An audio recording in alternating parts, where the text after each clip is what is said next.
Hi teachers, I'm Melanie. I've been a classroom teacher for more than 20 years. Welcome to my channel where we talk about all things life in the classroom. Today I'm talking about two things that I do every summer to prepare for the next year. And if you're a new teacher, I hope you'll consider this advice because some of it's taken me a couple of years to figure out. All right, so the first one is classroom management. And no, I do not mean behavior management. What I mean is your policy and your procedures that you're going to put in place you're going to start that very first day of school.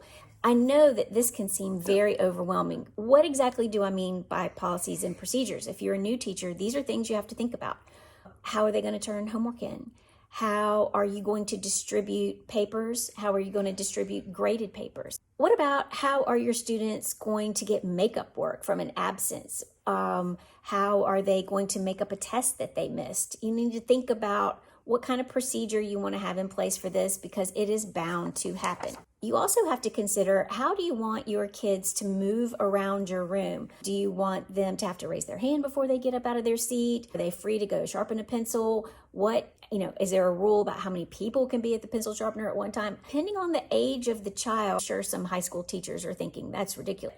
For those of us that teach in upper elementary, middle school, and even the lower grades, these are all living in the classroom is part of what you spend so much of your time thinking about and making policies and procedures about. Another thing you need to think about is your classroom library. If you want those books to come back from their homes, then you have to have a check-in process and a check-out process. If your school is one-to-one, you need to seriously, you need to plan how your kids are going to organize their computer files. And yes, you will even have to tell them what to name their documents, because if you don't, they will name everything their own name, and then they can't find what they need when it's time to find it.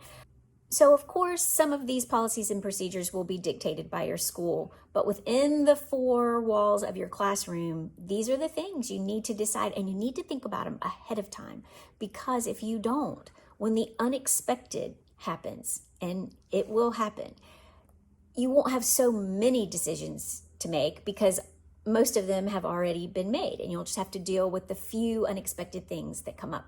My second tip that all teachers need to review or think about during the summertime is the age child that you're teaching and their developmental understanding of fair and not fair. Fair, not fair is a really big deal in the kid world because a lot of behavior is dictated by what they see as fair and what they see as unfair. So you really have to, this is a character lesson. This is a lesson in grace.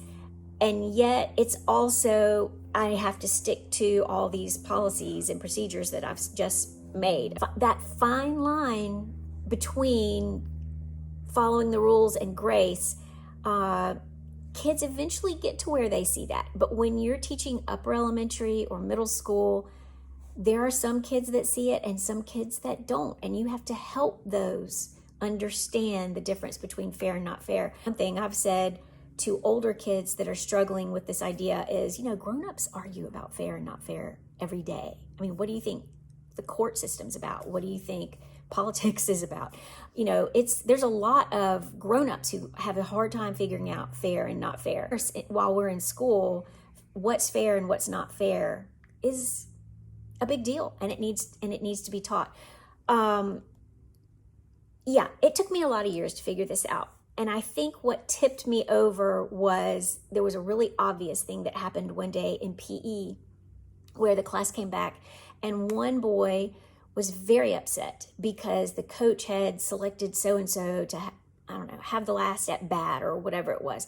And I know as a teacher that the coach is trying to include and make sure all the children get a chance to participate, where this boy's fair, not fair mindset was she picked our worst batter on purpose so that we would lose.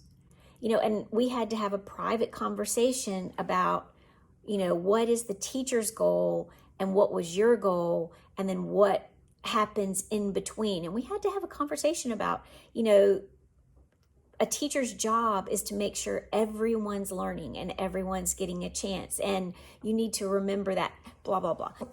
Fair, not fair. It's a big, I know I keep saying it's a big deal, but it's a big deal. There are a lot of wonderful things about third graders and fourth graders. Love it, love them. But fair, not fair, you better know what's fair and not fair to a third or fourth grader and a fifth grader, really. Because when they're in that kind of tattletale age in like the second grade and coming into third grade, and they're figuring out like what's telling the teacher because I'm being a responsible student and what's a tattletale, and figuring that out is what they're figuring out. And so first grade, second grade, sometimes third, I guess. But then as soon as you have that battle won, fair, not fair comes at you hard. And that in third grade, you just need to be ready. So thanks for watching my video. Classroom management, all your policies and procedures, fair, not fair. Give it a lot of thought. I hope you enjoyed the video. I hope you'll leave a comment. I know some of what I've talked about is sort of hot button issues. So feel free to leave a comment if you want to, and I will respond. Bye.